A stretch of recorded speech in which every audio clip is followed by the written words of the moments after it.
Hi, everyone, and welcome to the Unashamedly Human podcast. My name is Jackie Ford. I am a coach, trainer, and mentor living in Scotland but working globally. Today, I have with me a very special guest.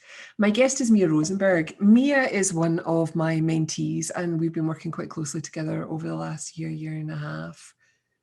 Everyone has a story. Sometimes our stories are current and relevant, and sometimes our stories are not.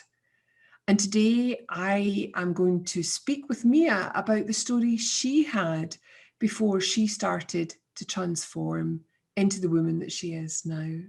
So welcome, Mia. Welcome to the Unashamedly Human podcast. I love seeing you. Thank you. I love seeing you too. I worked with Mia about two years ago. Year Yeah, and a I half think ago. so. Yeah, quite a while ago.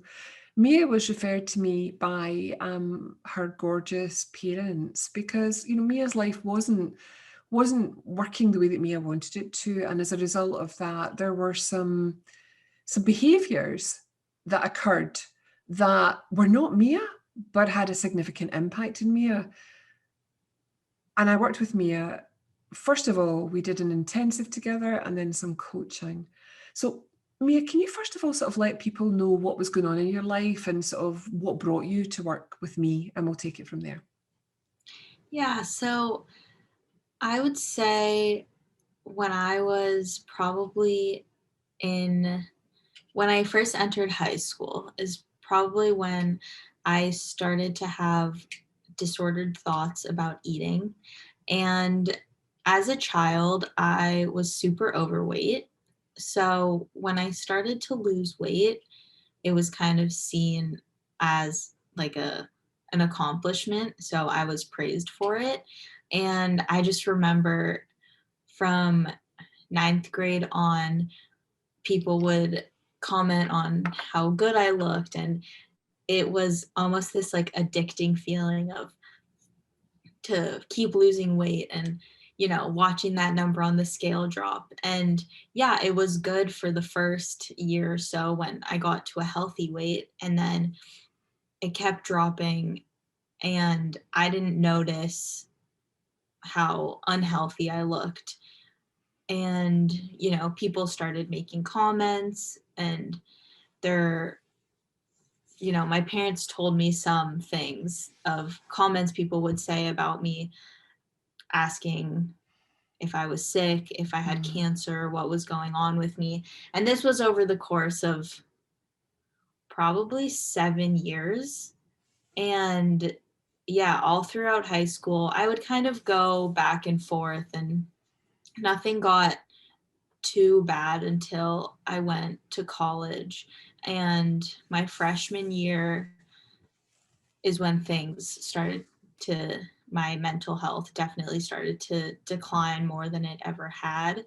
And I kind of thought, oh, it's because I'm living in a dorm room. I don't have my own space. Like, everything will be better next year, I thought. But I came home.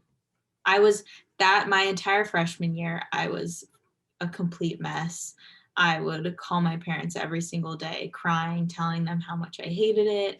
And I would pretty much also, I'm from LA, and I was in Boulder, Colorado, and I would pretty much fly home every weekend, or I would have someone coming to visit me because I just I hated it. I hated it, and I didn't really want to admit it, but I completely hated it, and I was having a horrible time.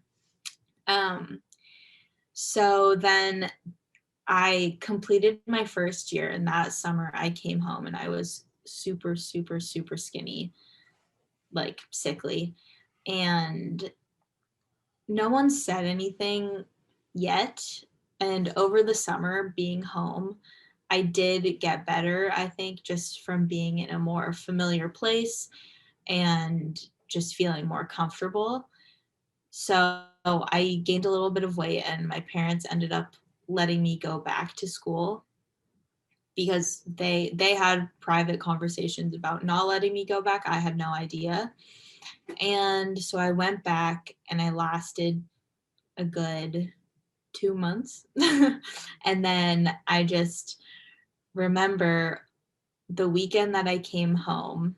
I'll never forget it because it was a weekend that all my friends were home because we all came home for the USC Boulder football game. We all came home to tailgate with our friends from home.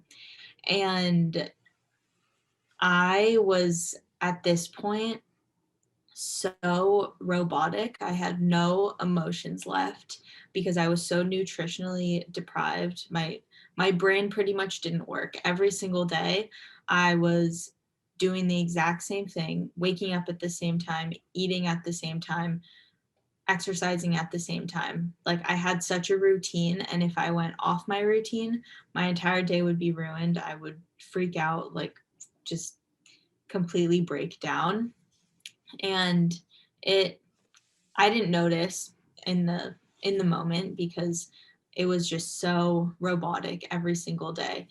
Thinking back, I mean, I realized how unhappy I was. And I also, when I looked in the mirror, I didn't see that anything was wrong at all.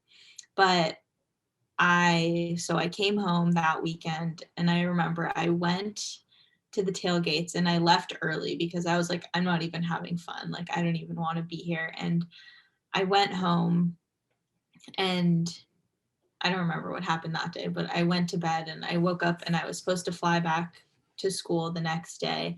And it was kind of a normal thing where I would come home for the weekend. I would, have a good weekend with my family, whatever.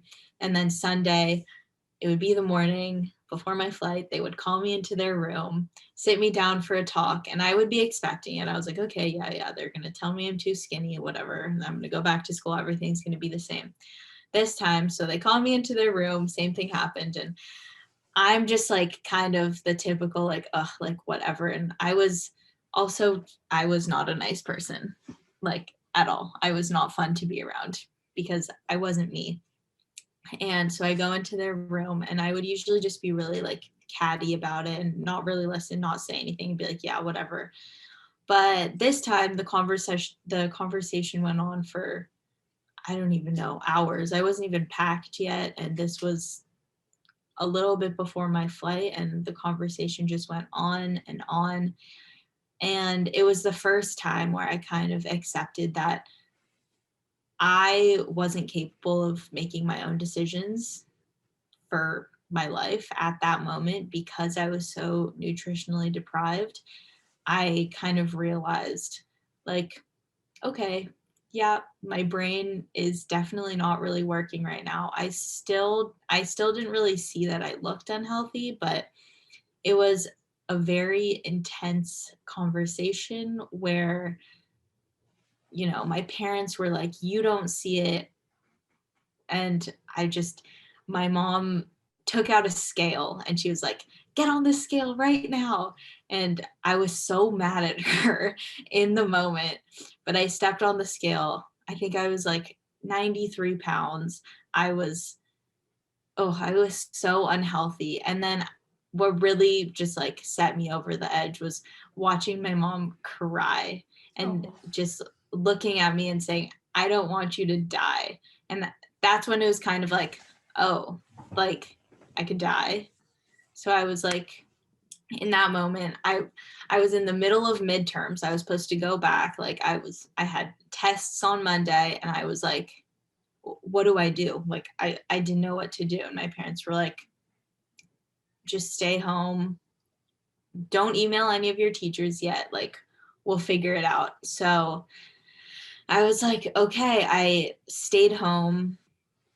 And from that point on, I ended up just not going back to school at all. And it honestly was the hardest, but the best decision I've ever made because I'm the type of person, not anymore. Back then, I really didn't like to not be in control. And the thought of not having a plan and just staying home and having no idea what I was going to do 20 minutes from then was so scary to me. But there was something that just felt completely right about it. So I ended up staying home, and it really was the best decision I've ever made. And then I remember I was on the phone with my sister, and I was just crying because I didn't know what to do. And I was like, I can't go to rehab. Like, I can't. It's not going to work for me. I know. And like, when you just have that gut feeling, when something's not going to work. And I was like, it's not going to work. I'm going to go. They're going to stuff me with food that I don't want to eat. And I'm probably going to come out worse than I am now. And then for some reason, it was things that my sister said to me got through to me. Whereas when my parents said things, I didn't really want to listen to them. And she was like, okay, like, I understand that, but things need to change now, or else, like, they're just, they're just going to force you to go. Like, you're not really going to have a choice. So I had a talk with my parents, and I told them that, like, rehab wasn't for me. It wasn't going to work. So then that's when they found Jackie, and they were like, will you be willing to try this 3-day intensive? And at that point, I was home from school, not doing anything. So I didn't really want to, but I was like, okay, like, yeah, I guess I'll try anything. Like, whatever they wanted me to do, I'll do, because I was living at home. I kind of had to. And it really, truly, in 3 days, completely changed my life.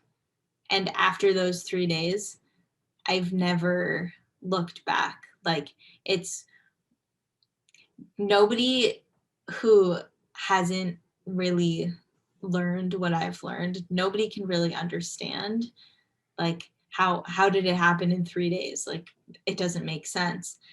But it really did. 3 days went by. I mean, after the first day, I was First pretty day. much, yeah.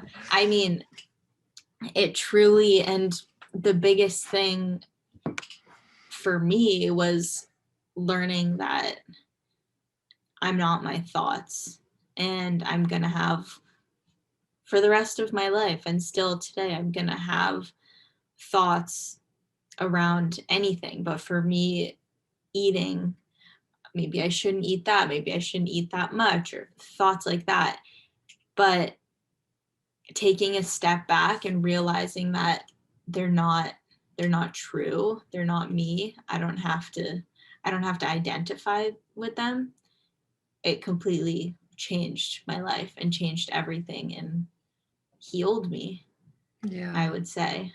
I remember, sort of the first day we were working together, I could see the horror in your face, the thought that you had to spend 3 whole days with this middle-aged woman, who was going to sort of talk to you about things. And I remember watching you lighten up as the first day progressed, because you realised there was a lot of fun. There was a lot of lightheartedness. We were just chilling, hanging out, talking about life. And I remember that first day, Mia, recognising how literally you were taking thought in the moment. And I asked you to write down all the thoughts you had around food. Do you want to talk about that? Yeah, I went crazy. I went crazy when I was writing down all my thoughts. I was like, I just realized how annoying my brain was, and how many times a day I had the exact same thought. It was horrible. But it completely changed everything for me, because I was like, actually writing it down, I realized, like, oh, this isn't me. And like, I don't have to live by this. Like, these are, I looked at it physically on paper, and I was like, this is crazy. Like, where is this coming from? This is completely crazy. And a huge thing for me also was like, if I don't have a little sister, but if I had like a little sister or something, and and she was experiencing this or having these thoughts, or I would look at it and I was like, I would never tell anyone else this. And I would never wish that anyone was telling themselves this. So why am I doing it to myself, and why am I believing it? Like, that's crazy. And that really helped to write everything down and see it. If I felt like I was reading like some psychopath's diary. I think we all feel that way when we write down, we make these thoughts visible. It's hysterical. But even after the first day, Mia, you were lighter. You were so much lighter. And I think this is what I see all the time with people. And you did, when you described what was happening with you, it was lovely because you spoke about, I had disordered thoughts about food and eating. And so many people think there's something wrong with them.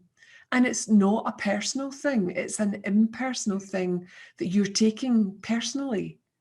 So watching you see the role of thought at play in an area of your life where you hadn't seen it clearly before was gorgeous, because it happened so quickly, because the thoughts that you were having were so strong and really in your face, weren't they? And that's the way it is when people are either have bulimia, or they have anorexia, or they're overeating. They believe there's something they have to do about this to make the feeling go away. Mm-hmm. Yeah, exactly. And I think for me, it was exactly that. I needed a sense of control because every other aspect of my life just felt so out of control. I was just so unhappy. I was miserable completely. And going through all of it, I had a ton of anxiety. I was super depressed. And I was also trying to live a life that I didn't want. I thought that I had to go to college because that's what kids my age did. And I had to go to parties because that's what kids my age did. And and I was really living a lie.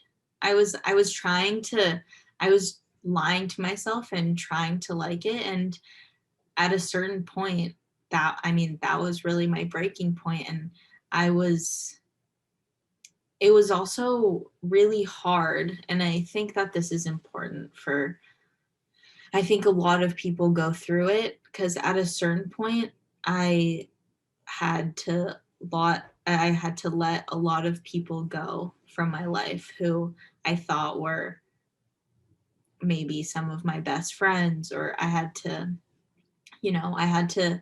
put myself first, which was not easy for me. That was not something I ever did. But at a certain point, I had to realize what relationships were serving me. And, I had to just look at my life, and it was scary, but it was really fascinating to realize what I was doing. And I remember specific days where I either had phone calls or sent texts and kind of just shedding people from my life. And it was probably the scariest thing I've ever done.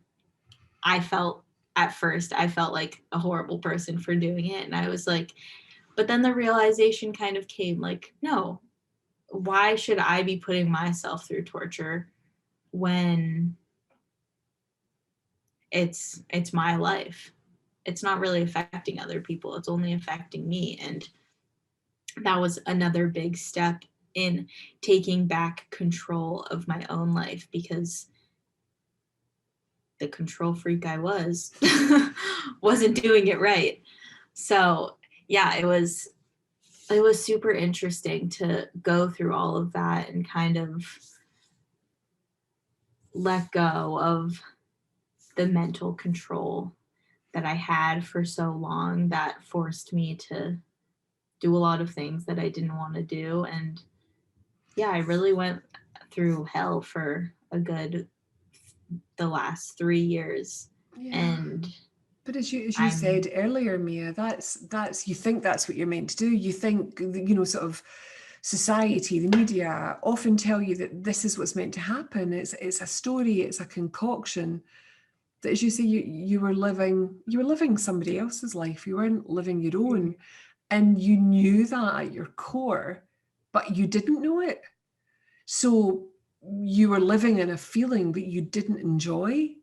And your way of trying to take control of that was to control what you were eating, how you were showing up, how you were exercising, because that gave you the feeling, albeit temporary, that everything was okay. But it wasn't exactly. okay. And that's what it's always like when we're soothing ourselves. We're trying to make things better. We're trying to get back to essence, to our true nature. And that's what I find fascinating, is that wisdom guides us and tells us where we're off balance. And we're aware of that, but we're not aware of it. We think it's something Yeah. outside of ourselves that we have to try and fix and have to try and sort. Now, my next question for you would be, my love, was it all plain sailing from that day forth? Was everything wonderful? Because there's a wee story in here that I love. It definitely not at all. And the story is that, so we worked together I think we started in October. October, It was November. yeah, so it was before the holidays. And then that December I went to France, and I was feeling so good. I was like, oh my God, like I've done so well. I'm completely healed. And at this point, that was kind of my mindset, that like everything was perfect now. And I was so confident about it. And I went to France to visit my family there. And we went for the holidays, with my parents and my sister and her husband. And we got there, and I don't know, I was taken out of my place, I guess. I was in an unfamiliar place.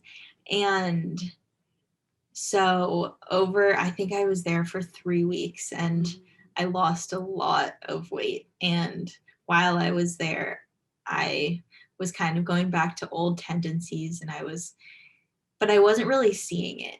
I wasn't seeing it, but my mom, who knows me the best, she could see it, and she could notice my mental state too. I was always really on edge, and like I was kind of going back to that person of like not being very nice, and I wasn't really fun to hang out with. And I didn't really notice it in the moment. And then I kind of did. And I remember I had a call with Jackie, and I was so I was so down about it, and I was so upset, and I was like, all of the progress is ruined. Like, I don't know. I went on and on. I was in such a bad place. And she was just sitting there and smiling and laughing. And I was like, what the hell? Like, what is happening? Like, this doesn't make sense. And she was like, that's exactly what I wanted to happen. And I was like, what? Like, that, what? No, like, this is horrible. This is the worst thing that ever could have happened. But the reason that it was great that happened was because in that moment I could really see, like, wow, I really dropped back into that place where I was listening to my thoughts again, and I was letting my thoughts control my life again. And for those 3 weeks, I went back to that person who was, anxious, depressed, and controlling all of the food that I ate, and, back to that. But I was able to snap out of it so quickly when it was brought to my attention. And it was just such a funny, looking back, experience that happened. And but I couldn't see it. And now, I mean, as time has gone on, and it's been, I guess 2 years. I don't even know. Yeah. It's been a crazy 2 years, but of course I still have these thoughts, but I can snap out of it so fast now, and I can just see it for what it is. And it's actually a really cool thing. It's kind of like there's like my brain is like a TV, and I can separate myself from it. So I can watch these things happen and be like, no, I'm not going to choose to engage with that right now. I'm good. Like, thanks for coming, but you can go now. And it's great. It feels good. And I mean, people can just see it in my face. Sometimes I look back at pictures and I look like kind of like a skeleton, and I have no color in my face, and it's just like dark circles around my eyes. I really looked like death. And I look back and now I can see it. I'm like, yeah, I definitely looked really sick. And one of my favorite stories is of one of my parents' friends, and she had met me before I started to get better. So she kind of knew me as how I was, really low energy.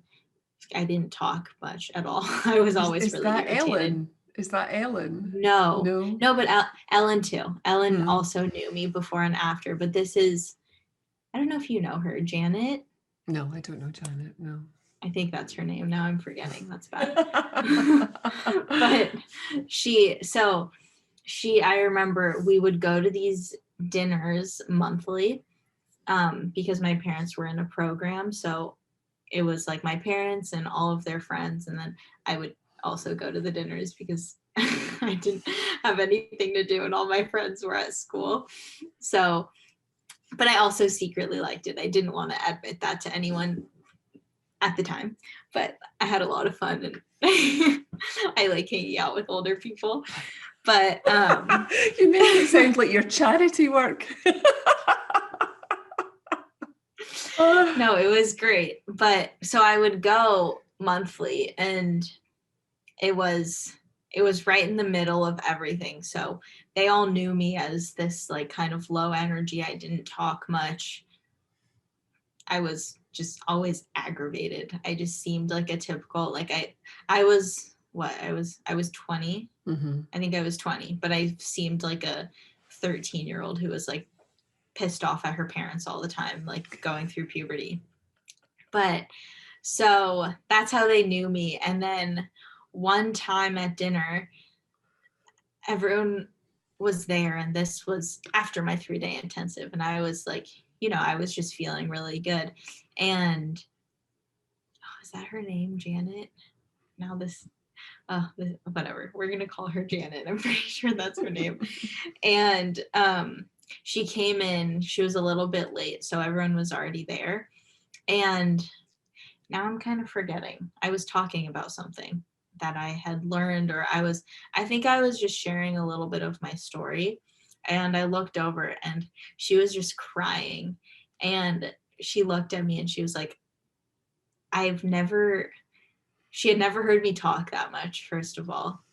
And she had never seen me look the way that I looked. And she said, like, literally just from last month to this month, the brightness in my eyes and in my face, she was like, I've never met this person. Like, you're a completely different person. And I'll never forget that, because that meant so much to me, that even though maybe physically I hadn't, it was a month, there's only so much weight I could gain, or, but she was like, you're a completely different person. And she was crying because we didn't even know each other that well, but she was like, I'm so touched, and I'm so proud of you. And I was like, wow, like people care about me, and it really showed. She had so much love and Yeah. care for me. I was like, wow, that feels really good. Yeah, no, I love that story, Mia. It's so beautiful.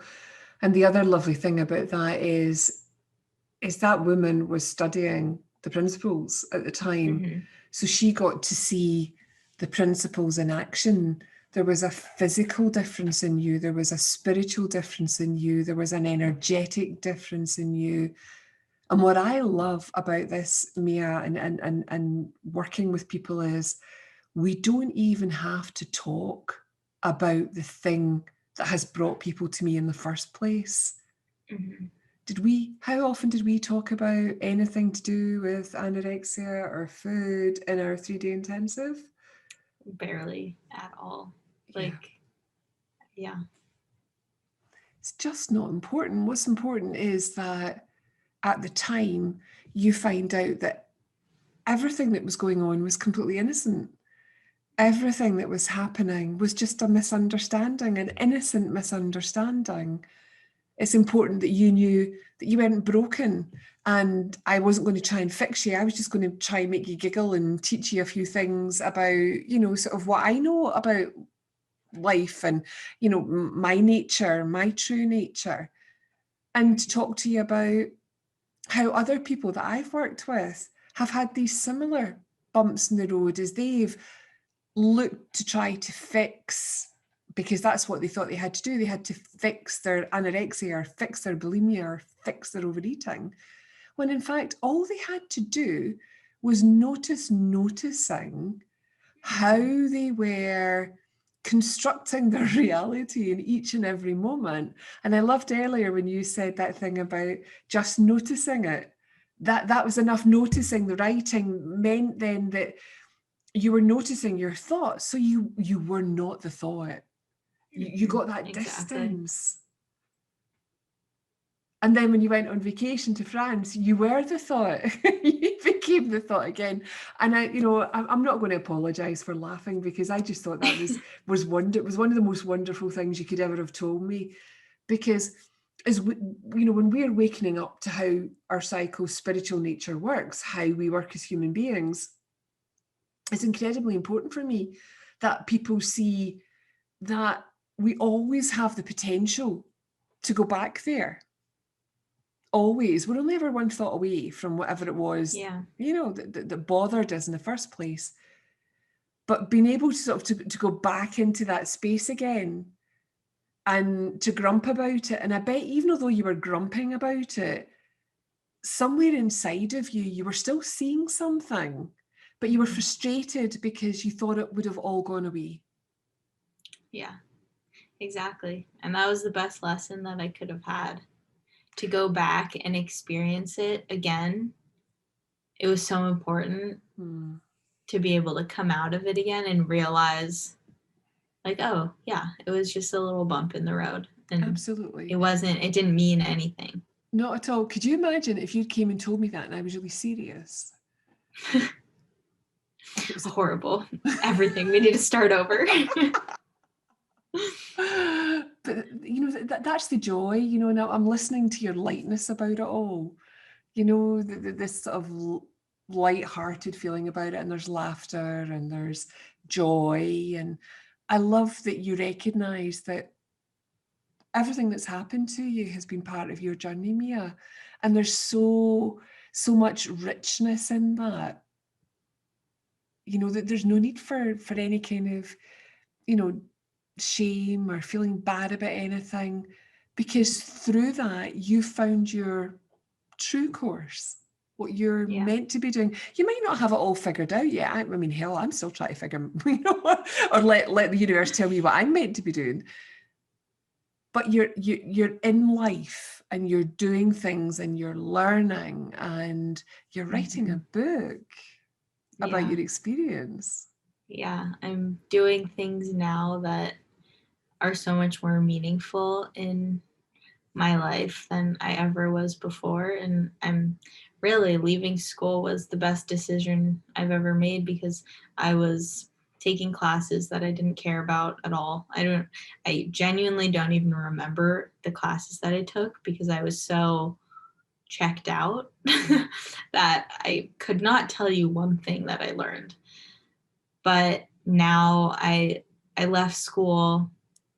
Yeah, I'm writing a book. I am a certified health coach, which I just graduated from my program. I am in the middle of a vegan online cooking school, which has been so much fun. I love cooking and baking and everything with that. And yeah, it's been so much more beneficial these past 2 years of my life. I've learned more than I think I ever could have learned being in a traditional school, I guess. And it really has been amazing. And I don't think I've ever been happier with what I've been doing, regardless of what's going on in the world. I'm I'm doing really well with my health. And that's another thing. For 7 years, I was really depriving myself of nutrients, and it was it impacted my body a lot. And that's also an important thing to realize, because now I'm kind of suffering the consequences of what I did to my body, and it sucks a lot.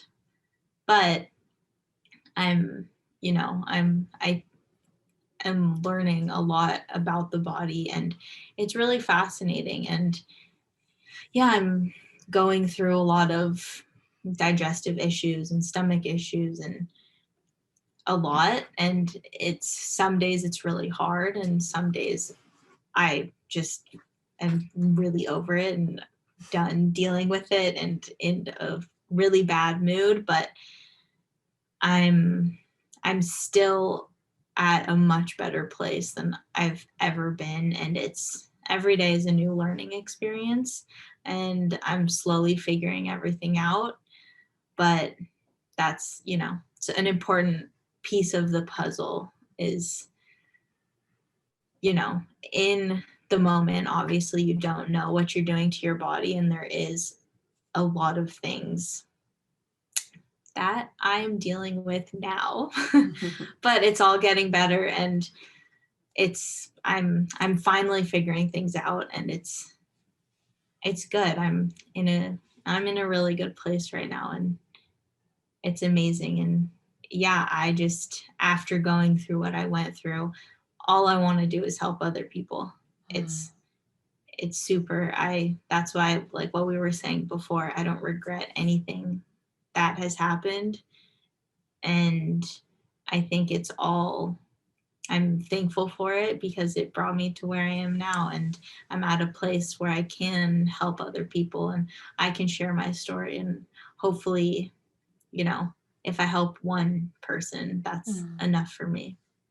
And you've already done that, my love. It's obvious you've already helped people. So I'm going to say to you all, if you're listening and you've been touched by Mia's story, if you're a young person, I'm going to say to you, don't get in touch with me, get in touch with Mia. I'd happily work with you.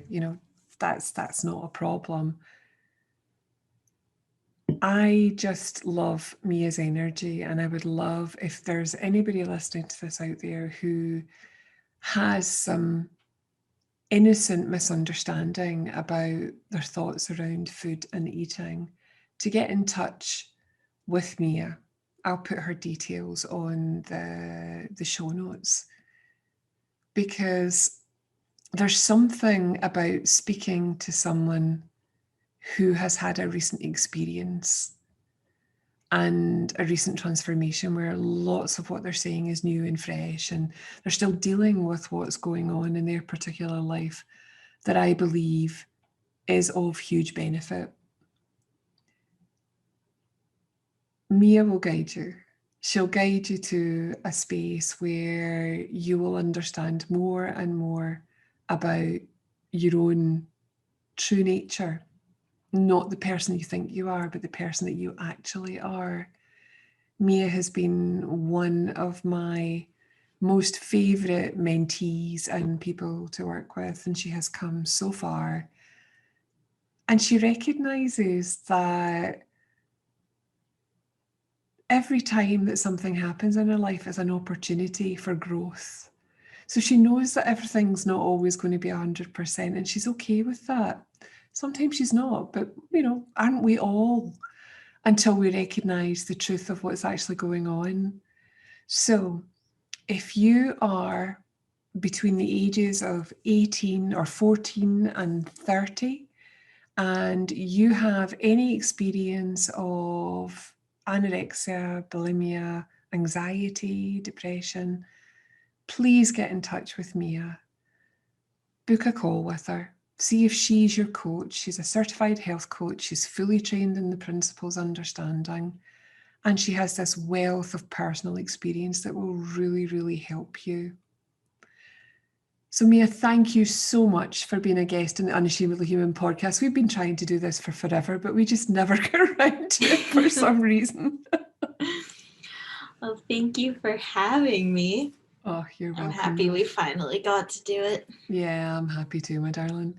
So lots of love to you, Mia. Enjoy your travels and what you're doing in the world when you can do it. And I look forward to speaking to you again soon.